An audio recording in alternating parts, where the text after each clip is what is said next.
it was 2 years ago to this day that one Josh Heupel was named as the head coach at the University of Tennessee. And this conversation brought to you by Vassy Lawn and Garden, Man Alive, it's worth the drive, industrial, commercial mowers, and residential that are within an easy drive of Knoxville, Nashville, Chattanooga, and Cleveland. Vassy Lawn and Garden, Man Alive, it's worth the drive. So, guys, I ask you both this.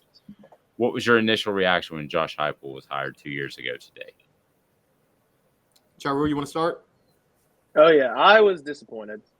I thought he was going to be like another Butch or Derek Dooley because I watched his UCF team claim national championships, and I watched them play LSU in the Fiesta Bowl, and I thought he got out coached then by Ed Ogeron, and which is just not what you want. But obviously, hindsight is 20/20, and I was wrong. But it's always one of those things where you look at programs in the SEC, and you always wonder, because I feel like a lot of the fan base shared that sentiment too, where it's like, who is this guy? Why did we not? We're Tennessee. Why didn't we get a big name coach? And they did it, I guess, 3 times during the stretch of the 2010s where just the football was terrible in Knoxville.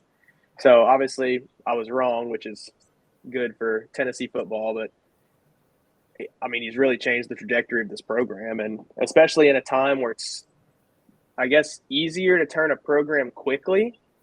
Heupel has done it, so you really can't gripe about it. And so I'd like to hear y'all's initial thoughts, but I shared the sentiment that they should have got a bigger name. So I was a little covering Tennessee for Tennessee. It was a little underwhelming, even though I knew Tennessee was probably not going to get a big name at the time because people forget the program was on fire. And if you're a high-profile coach, why would you have gone to Tennessee? Similar to Dave, remember how many people turned down the Tennessee job after Kiffin bolted? Like Dooley was like their 18th choice. And I think that was happening there. I will say the 2 thoughts. I was cheering for Tony Elliott. I was wrong. I think Josh Heupel's a better coach than Tony Elliott. But when he did get hired, I will say I said this could potentially work. And I'm not one of those people that pretends I got something right ahead of time. I actually have receipts. You can see my article that I wrote at the time. I said there's 5 reasons this hire could work out. Didn't say it would. Didn't know it would. Certainly didn't think Tennessee would be beating Alabama by year 2. But it was a letdown, but I wasn't as upset with Danny White as a lot of other people were. Few media members, we don't have to name them, were very, very, very critical of the hire and have been proven insanely wrong. Well, I agree. So with a lot of that, the big names, I mean, what were the big names that were out there at the time? Would it have been Brian Kelly once again? No, the names that people were floating were, and I'm not kidding you on this, the favorite candidate was Hugh Freeze. Tennessee was under investigation, and they wanted Hugh Freeze to be their head coach. And then wasn't that the time when they were burning stuff because they didn't want Schiano? That was 2017. That was 2017. See, I'm getting my coaching searches confused because they were terrible every time. Well, they were like an annual tradition. Yeah, basically. Here were my thoughts on the hire. 2 things that stood out immediately. I thought it's very smart to go get an offensive mind in this day and age of college football, much like I thought Jeremy Pruitt was just a doofus hire.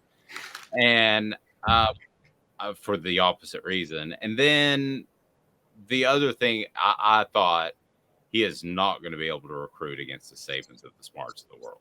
Now, NIL has been a Band-Aid on that, but I still don't think he walks in and wins a lot of battles against Alabama and Georgia. However, I will say this 2 years later, I think it's possible.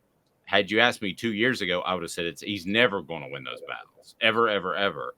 Now I think that it's very doable and that it's possible. So that's kind of where I've changed. But I thought the offensive mind part of it was a big, big deal because college football is so slanted, even more than the NBA to offense nowadays. I mean, it's so slanted towards the offense that I don't understand why you wouldn't go in that route if you're hiring a coach. Brian Kelly would kind of be an exception because I think he does everything really, really well.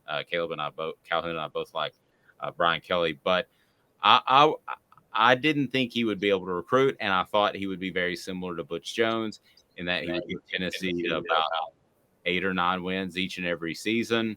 but never get them to that 10 and beyond plateau. Obviously, I was wrong.